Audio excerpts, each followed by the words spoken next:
We all remember the way Galadriel looks at the Fellowship in Lothlórien, like she's seeing more than armor and cloaks. In the films, her voice is almost a whisper, but there's weight behind it. She speaks of the enemy as if he's not just a name from old stories, and that raises a quiet question. What did Galadriel know about Sauron that others didn't?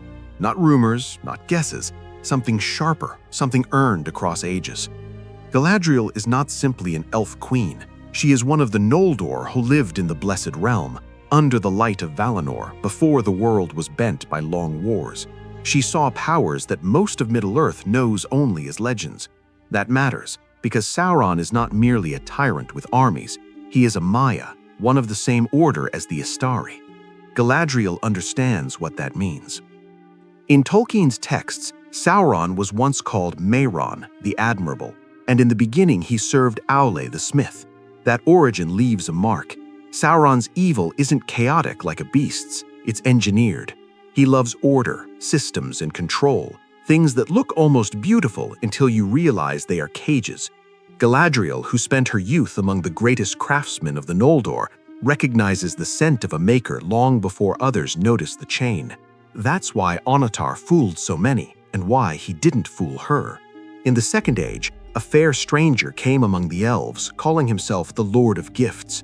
He spoke of healing the hurts of Middle-earth, of preserving beauty against time, of craft lifted to a higher art. The smiths of Eregion listened. Celebrimbor welcomed him, but Galadriel distrusted him from the start. She sensed the hook behind the gift. Galadriel understood what Annatar was really offering. Not simple jewelry, but a method. Rings of power were meant to preserve and enhance, but also to bind. Sauron's true craft was always the same. He wanted to govern others, to make their strength flow into his design. Even the three, forged without his direct touch, were made using lore he taught. Galadriel knew that the moment you accept a teacher like that, you may be building on poisoned foundations, even if the stone looks clean. And then came the moment that proves her fear was justified. When Sauron forged the One Ring in Orodruin and first put it on, the elves became aware of him. They perceived his attempt to dominate them, and they took off their rings. That isn't movie drama, it's the mechanics of the ring lore. Galadriel knew from then on that Sauron didn't need to see you with eyes. If you wore a ring under his rule, he could reach you through it. Centuries later, Galadriel becomes the keeper of Nenya, the Ring of Adamant, and with it she holds Lothlórien in a kind of timeless grace. But she never mistakes that for safety. She knows that the three are not weapons, they are preservers. And she knows their secret cost. If the one returns to Sauron, even the beauty of Lórien becomes a doorway for his will. So she guards not only borders, but thoughts. This is why the scene at the Mirror of Galadriel feels so different from any other encounter. Frodo admits he has seen the eye. Galadriel answers, "I know what it was that you saw, for it is also in my mind." She doesn't say it like a rumor. She says it like someone who has felt that gaze pressing against her for a long time. Galadriel knew Sauron's attention was not random. It was a constant, searching pressure, probing for weakness. Most of Middle-earth fears Sauron like a storm on the horizon. Galadriel fears him like a mind at the door. She can feel the pressure of his will, and she has the strength to hold it back. That is a kind of knowledge few possess. The war is fought inside the will as much as on the battlefield. And she knows what Sauron is always hunting for, someone who wants the ring. When the shadow takes root at Dol Guldur, Galadriel is among those of the wise who treat it as Sauron's return, not a minor necromancer.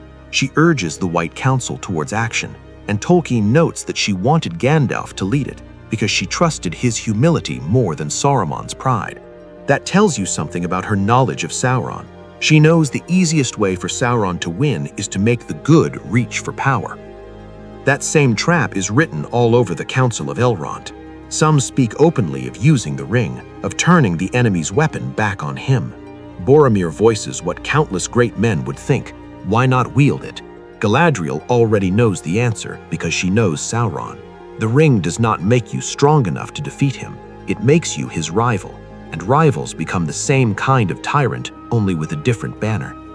When Frodo offers her the ring, Galadriel's response is frightening precisely because it's honest. I do not deny that my heart has greatly desired to ask what you offer. She admits the temptation, and then she shows what she knows. If she took it, she would not remain a gentle guardian. She would become a new dark power. Then she draws back and says the words that prove her understanding is deeper than fear. I pass the test.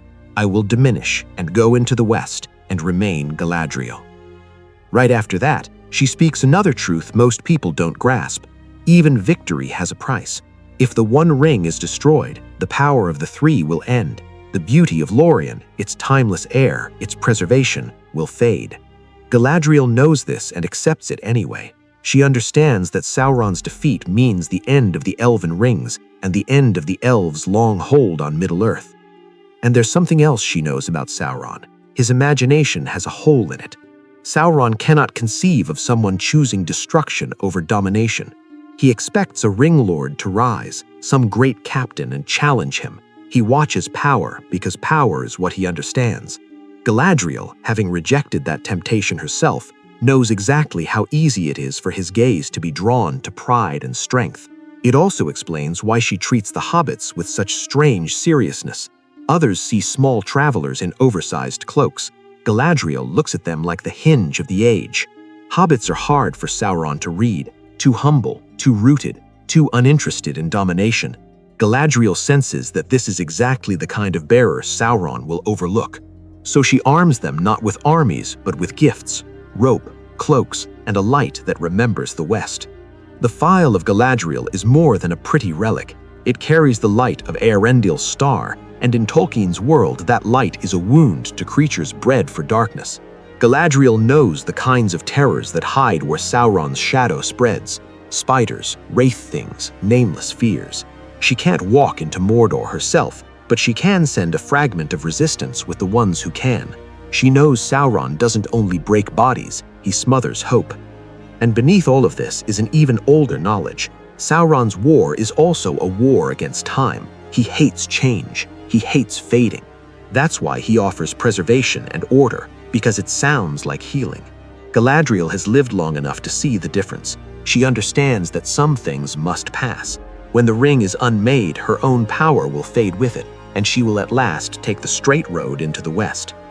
Many rulers think evil can be contained, negotiated with, or pushed back for a generation.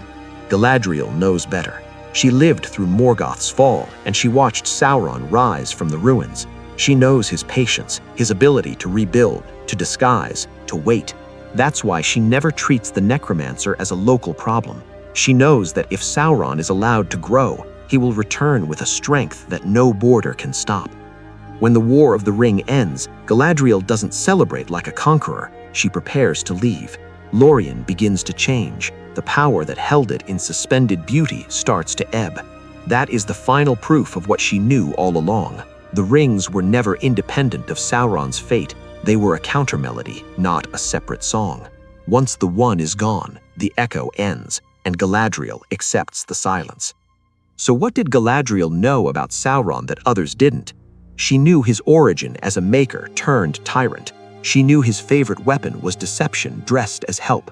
She distrusted him when others welcomed him, and she understood the trap of the rings when others saw nothing but power. She knew his mind, domination, fear of change, contempt for humility, and she knew the only way to defeat him was to refuse to become him.